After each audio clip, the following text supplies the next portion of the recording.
One more segment for you here before toss it over to the morning roast. This is the pregame show, Joe Spadoni. 888-957-9570. That's the number to get involved all day at this station. Comcast Business text line is always open. Same number to call it, 888-957-9570. As well as Twitch and YouTube, we are live and streaming all day right here on 95.7 The Game. So search in those search bars, either Twitch or YouTube, like, subscribe, and also be sure to download that Odyssey app and favorite 95.7 The Game for all of your Warriors, Niners, Giants coverage right here. And we've been talking about Draymond Green, and my feelings are if the Golden State Warriors and Mike Dunleavy Jr., Kirk Lacob, Joe Lacob move on from Draymond Green, or if, hell, he moves on from them, if that's what it ends up being, because all reports are is the Warriors would love to have him back. They're the favorites to get him, but listen, Draymond will have suitors. And one of those suitors is the Sacramento Kings. And here is Chris Haynes of Bleacher Report discussing Draymond meeting with other teams.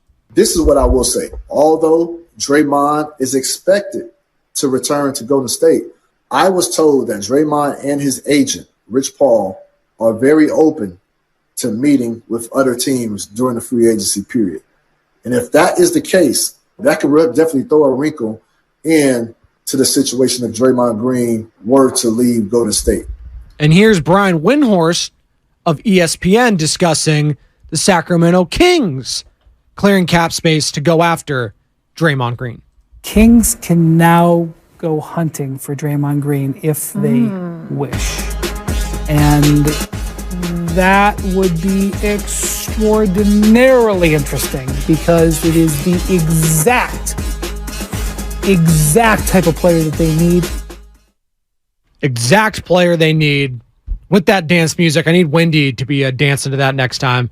Guy gets after it on the dance floor, I'm sure. Brian Windhorst. Big worm guy, I'm sure, at a wedding. Wendy. But the Kings! That'd be so odd. We're talking about Chris Paul being a Warrior. Could Draymond Green be a King? I guess if we're talking ourselves into it, it has to. And at the Comcast Business text line, they mentioned Ron Artest, Matt Barnes, playing with Kobe. They hated each other. They ended up becoming great friends. Hell, Ron Artest changed his name to Meta World Peace at that point. Then you have Richard Sherman obviously being a Niner. These things happen. Hell, Tom Brady is a minority owner with the Raiders. I know it's different. We're talking about hated players. One of the most hated. People associate that guy with the Raiders being losers the last 2 decades. Felt like they got jobbed. Shout out the Tuck Rule. I was never mad at TB12, by the way. It's Walt Coleman. Joke. Quarterback's arm was going forward my ass. One of the worst plays and calls in the history of sports. But I'm not going to be emotional about it. I don't sound salty about it, do I? Speaking of a guy who can come across as salty, but we love him here in the Bay, Oakland's own Damian Lillard. That's the other big storyline, if not the biggest, in the NBA right now. What's going on with Dame? And he seems to relish the media talking about him. Seems like he does. This guy's in every offseason debate show, radio fodder. We're talking about him now.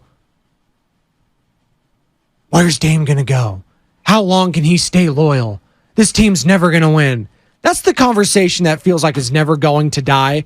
And here's Chris Haynes discussing it, and we'll get Joe Shasky's thoughts on the other side with it for the crossover. But Chris Haynes, Bleacher Report, discussing Damian Lillard and wanting to win now, which has seemingly been the case now for the last decade. But here's Chris Haynes talking about it. And so from Dame's standpoint, I know he's going to go into with the mindset that he's been patient all these years. And he wants to play on a team that has a chance. One thing about Dame that I can say, you guys know how close I am with Dame. One thing I can say about him, like, he doesn't want to be on a team that is just stacked. He doesn't want to. He doesn't want to have a team where it's just 3 all-stars or 3 superstars, and then they go and battle that way. No, he just wants a team that has a shot.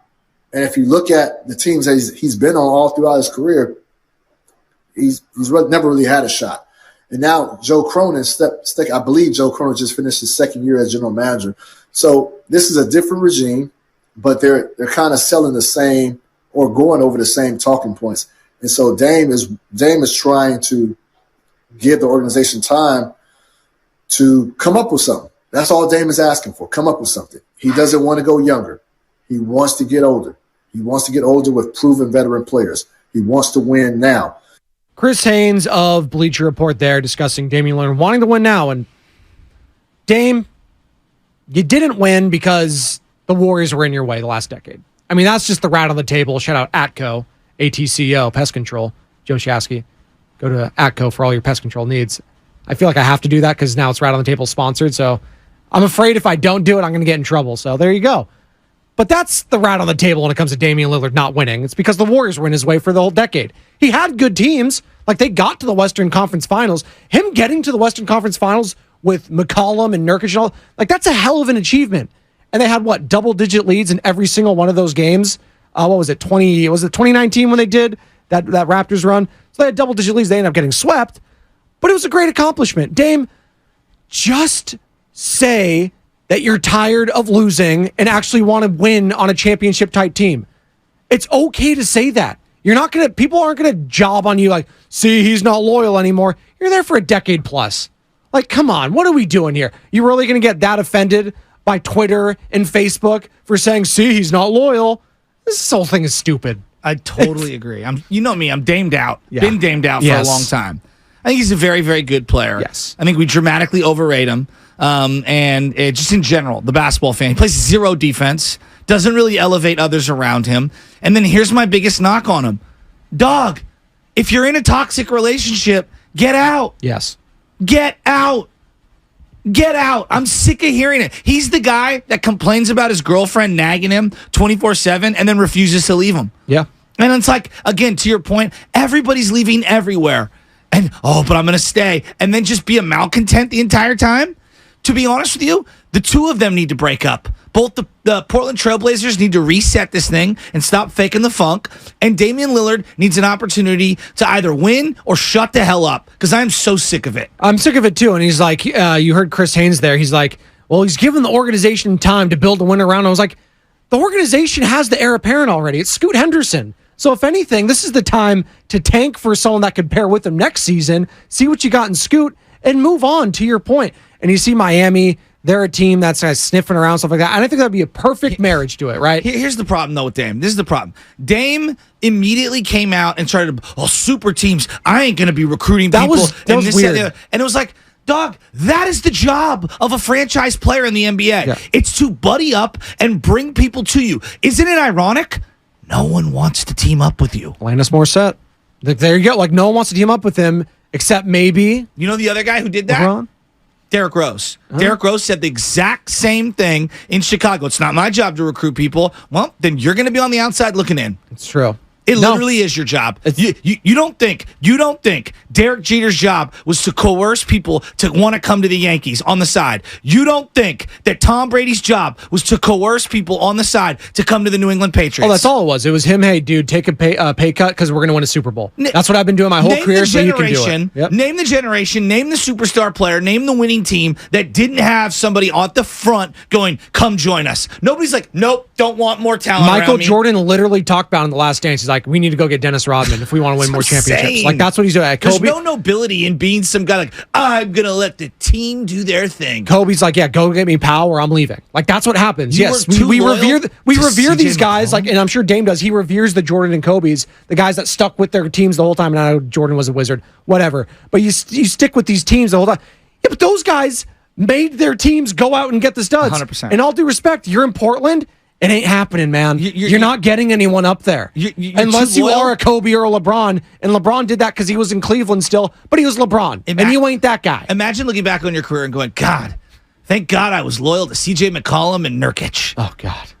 No, seriously. No, but that's the thing. It's the most absurd sentence ever. It is. And like, when I hear Chris Haynes now, it's like, he doesn't want to go join a team with, it doesn't have to be a lot of superstars. They just want to win. I was like, okay. Well, then what are you doing? want? Then what do you want? Exactly. Do you want to win a championship or you just want to quote unquote win? Because you can go to OKC if you want, Dame. You ain't winning a title. You could go to the Pelicans. You're probably not winning a title. You can go to the Heat, though, and that one looks okay, maybe. Okay, but shut up or do something. Exactly. It's one or the other. Exactly. Like that, I'm so sick of it. I'm with you. You know what I'm getting? I wanted to play it because I was sick of it, and now I'm even more sick of it, so I don't even want to talk about it anymore. He's not as good, but I get major Aaron Rodgers vibes. Yes, no, wanting the media to talk Yes. about him all the time. Aaron Rodgers obviously won a title, but Dame, Great player. top 75. He made the anniversary team. I know we were talking about that. Like that's the thing. I'm not trying to be a hater. Over Dwight, over Clay, like that one. I was like, You got to have some accomplishments. Yes. And I'm talking about playoff moments, Yes. and this is where he falls short for I me. know he has some like He's buzzer a great player. He has some playoff moments in that he's won like first round series. Like that's great. You haven't been to a finals. His two most important moments were when Anthony Davis swept his ass and when Steph Curry came off the bench and said, I'm back, I'm back. There you go. And after Dame was doing all that smack talking, hey, it's not easy when you don't have a super team around. Do you remember that? And then Steph goes out and wins another title last year. It is what it is. I digress. Real quick. Name one guy who was elevated because of Dame. I can't. I mean, CJ McCollum, but he wasn't even elevated at Dame because they did the same exact thing. Shoot, try to get theirs, and then I'll get paid. Who's tripping over themselves for CJ McCollum? No one. Hell, the Nice guy, great Pelicans. talker. The Pelicans are realizing now is like he ain't that guy. Yeah, he's mid. No, there's like Brandon Ingram's that guy. He's Josh Hart, who has Yes. a podcast. There you go. I remember. You love the walk off. You do, don't you? I've never sat. I've only sat in that chair once, and I've always wanted to do the walk off like you do. I'd end up doing it when I hit a draw, like a little one liners. I just walk out the studio. Most absurd thing I do. It's so funny though. You know what? I'm so happy with myself that I just look for applause. Half the time they're not even good, and we don't even look back at you, but you're still that's- looking back. And Bonte's like, they're not even looking at you. What the hell are you doing? It's honest to God, my favorite thing in the world is when I drop a joke, and because our studio's so janky, it's falling apart. As you can see on YouTube. The door's wide open. We're the only studio in America with a wide open door because it literally turns into a sauna. And when I tell a good joke and I hear you laugh from the other room, there is no greater feeling in this industry.